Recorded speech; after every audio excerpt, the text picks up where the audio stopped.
submarine.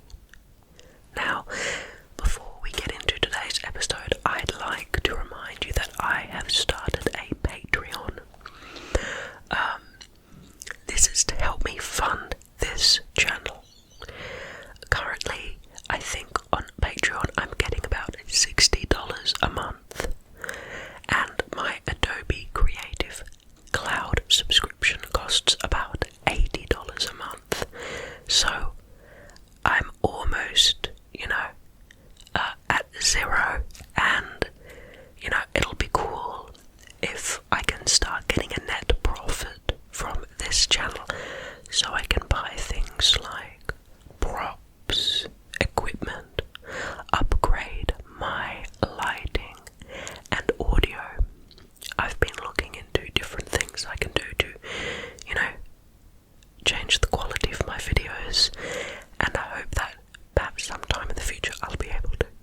So, if you have the ability to financially support me, I would definitely be extremely grateful.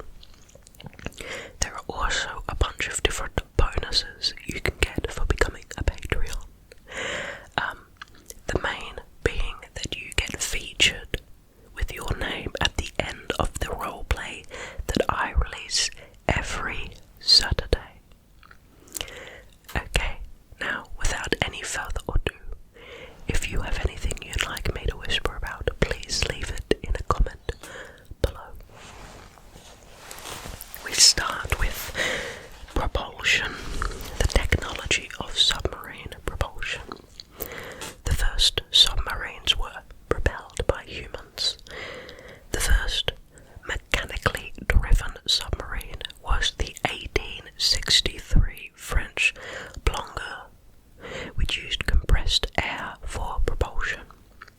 Anaerobic propulsion was first employed by the Spanish Ictinio II in 1864, which used a solution of zinc, manganese dioxide and potassium chlorate to generate sufficient heat to power a steam engine, while also providing oxygen for the crew.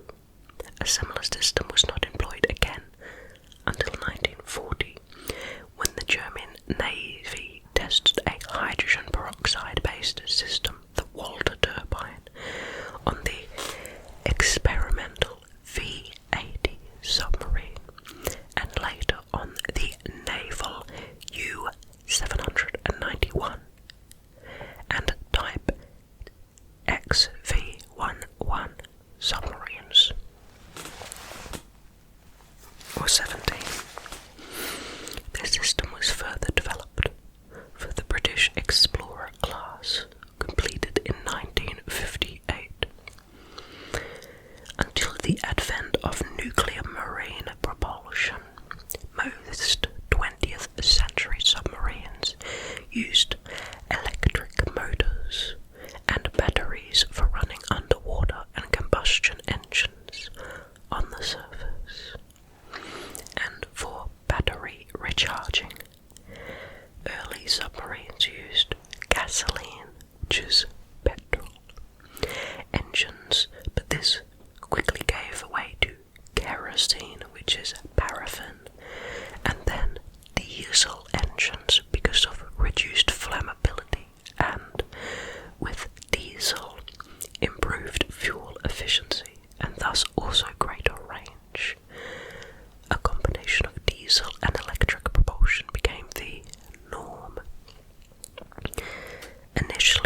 surface, or at a later stage when snorkeling.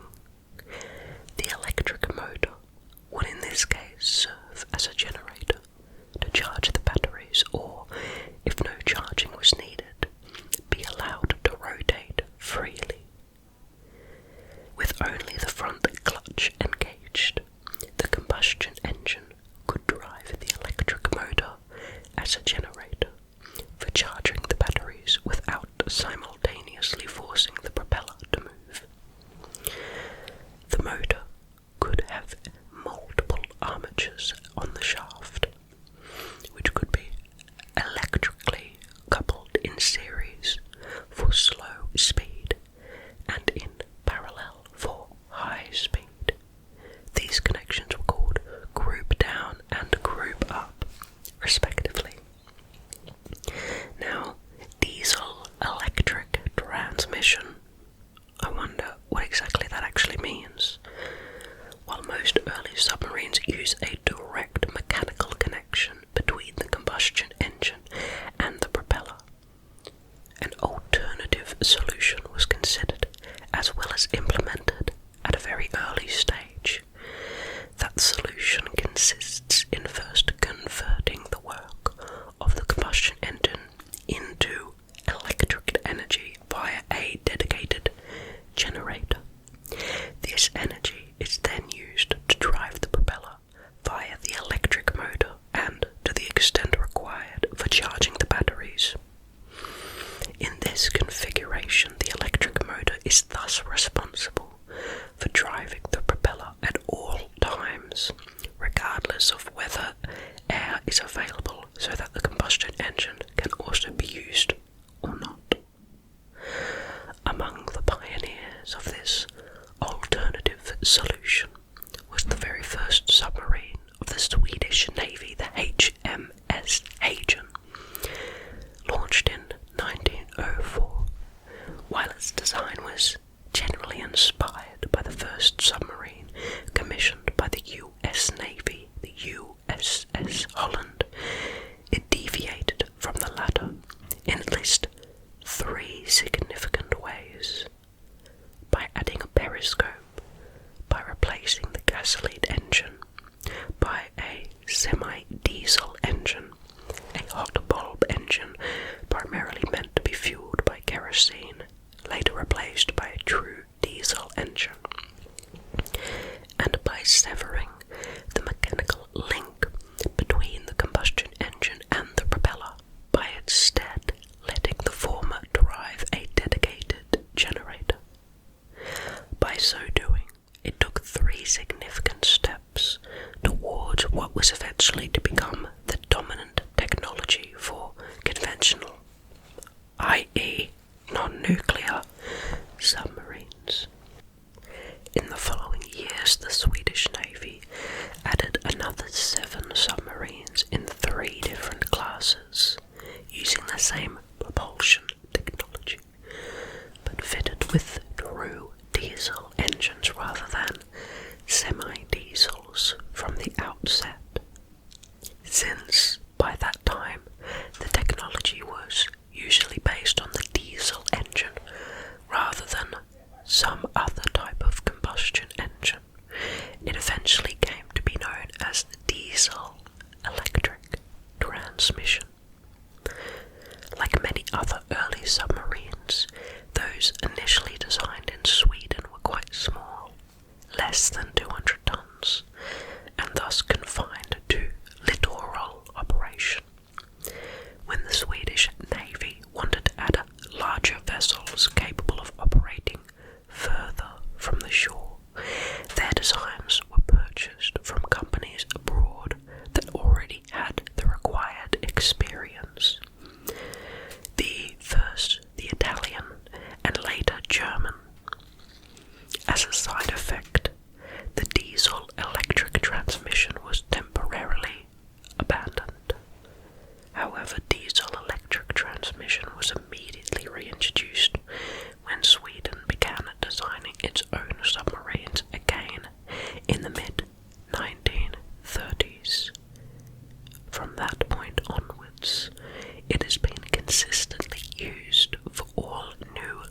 numbers of Swedish submarines, albeit supplemented by air-independent propulsion, AIP, as provided by Stirling engines beginning with HMS Nacken in 1988.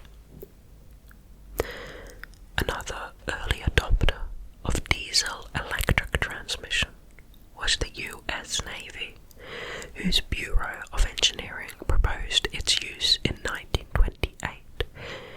It was subsequently tried in the S-class submarines S3, S6 and S7 before being put into production with the Porpoise class of the 1930s. From that point onwards, it continued to be used on most US conventional submarines. Apart from the British U-class and some submarines of the Imperial Japanese Navy that used separate diesel generators for low-speed running, few navies, other than those of Sweden and the US, made much use of diesel-electric transmission before 1945. After World War II, by contrast, it gradually became the dominant mode of propulsion for conventional submarines. However, its adoption was not always swift. Notably, the Soviet Navy did not introduce diesel-electric transmission on its conventional submarines until 1980 with its Paltus class. If diesel-electric transmission had only brought advantages and no disadvantages in comparison with a system that mechanically connects the diesel engine to the propeller, it would undoubtedly have become dominant much earlier. The disadvantages, however, include the following. It entails a loss of fuel efficiency as well as power by converting the output of the diesel engine into electricity. While both generators and electric motors are known to be very efficient, their efficiency nevertheless falls short of 100%. It also requires an additional component in the form of a dedicated generator. Since the electric motor is always used to drive the propeller, it can no longer step in to take a generator service as well. It does not allow the diesel engine and the electrical motor to join forces by simultaneously driving the propeller mechanically for maximum speed when the submarine is surfaced or snorkeling. This may, however, be of little practical importance, inasmuch as the option it prevents is one that would leave the submarine at a risk of having to dive with its batteries at least partially depleted.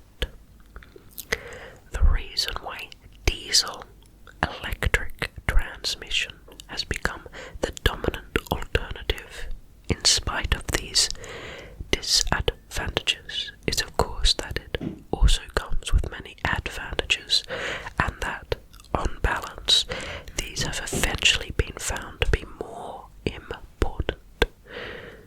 The advantages of diesel-electric transmission are that it reduces external noise by severing the direct and rigid mechanical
as a buffer, the diesels would instantaneously suck huge volumes of air from the boat's compartments, and the crew often suffered painful ear injuries. Speed was limited to 8 knots, which is 15 kilometers per hour, lest the device snap from stress. The snorkel also created noise that made the boat easier to detect with a sonar, yet more difficult for the onboard sonar to detect signals from other vessels. Finally, Allied radar eventually became sufficiently advanced that the snorkel mast could be detected beyond visual range. While the snorkel renders a submarine far less detectable, it is thus not perfect. In clear weather, diesel exhausts can be seen on the surface to a distance of about 3 miles, while periscope feather, the wave created by the snorkel or periscope moving through the water, is visible from far off in calm sea conditions. Modern radar is also capable of detecting a snorkel in calm sea conditions. The problem of the diesels causing vacuum in the submarine when the head valve is submerged still exists in later model diesel submarines, but is mitigated by high vacuum cutoff sensors that shut down the engines when the vacuum in the ship reaches a pre-set point. Modern snorkel induction masks have a fail-safe design using compressed air controlled by a simple electrical circuit to hold the head valve open against the pull of a powerful spring.